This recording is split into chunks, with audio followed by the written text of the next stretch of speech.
अस्सलाम वालेकुम रहमतुल्लाहि व बरकातुहू। एक बहुत ही ज्यादा पूछा जाने वाला सवाल कि हमारी नमाज में हमारा ख्याल इधर उधर भटक जाता है और कई दफा ऐसा होता है कि हम अपनी रकत ही भूल जाते हैं और फिर शैतान हमारे इतने वसवसे उस वक्त दिल में डालता है और होता भी यही है कि सारे दिन की प्लानिंग उस वक्त हमारे ज़हन में आती है। तो यही बात हमें देखना है कि हम अपनी नमाज में खशियत कैसे लेके आए, हमारा ध्यान कैसे नमाज में रहे। तो नबी सल्लल्लाहु अलैहि वसल्लम ने हमारी क्या रहनुमाई की थी। हजरत उस्मान बिन अबी आस कहते हैं कि मैंने नबी सल्लल्लाहु अलैहि वसल्लम से ये पूछा कि मेरी नमाज के और मेरी करात में शैतान हायल हो जाता है और मेरी नमाज को मुझ पर शक में डाल देता है। तो नबी सल्लल्लाहु अलैहि वसल्लम ने कहा कि ये वो शैतान है जिसको खंजब कहते हैं और इसकी ये ज़ुर्रियात पूरी है जो नमाज में शक व शुबा डालती है। तो उस वक्त अगर तुम्हें ऐसी हालत हो तो तुम अल्लाह से पनाह मांगो, अल्लाह की पनाह में आ जाओ और अपनी बाईं जानब 3 दफा थुतकारो, जैसे थू थू ऐसे कहते हैं ना, 3 दफा थुतकारो। और ये आप नमाज की हालत में द मोमेंट आपको ऐसा हो आप तब भी कर सकते हो, उससे नमाज बातिल नहीं होगी। तो ऐसा करोगे तो अल्लाह सुब्हानहू व तआला शैतान को तुमसे दूर कर देंगे। तो हजरत उस्मान बिन अबी आस कहते हैं कि मैंने ऐसे ही किया तो अल्लाह सुब्हानहू व तआला ने उसको मुझसे दफा कर दिया।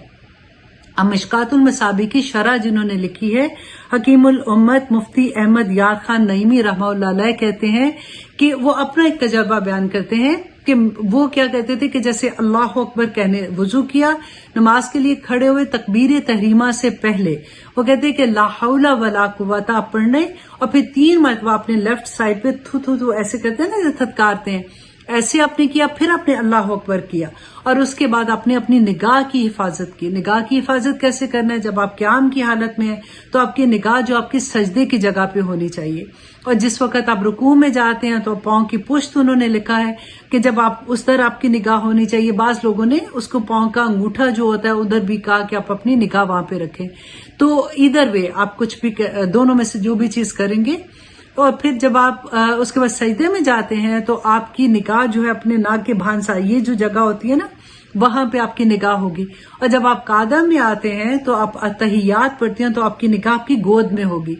तो आप अपनी निगाह की भी हिफाजत करेंगे तो फिर इंशाल्लाह आपको ऐसी प्रॉब्लम नहीं होगी और आपका कभी भी ख्याल इधर उधर नहीं भटकेगा। अब इंशाल्लाह ऐसा करने से हमारा ख्याल जो है जो इधर उधर भटक जाता है, हमारा दिमाग में 100 तरह की प्लानिंग आ जाती है, वो नहीं आएंगी। आप करके देखिएगा, इंशाल्लाह अल्लाह सुब्हानहू व तआला हमारी नमाजों में खुशू खुदू रखे।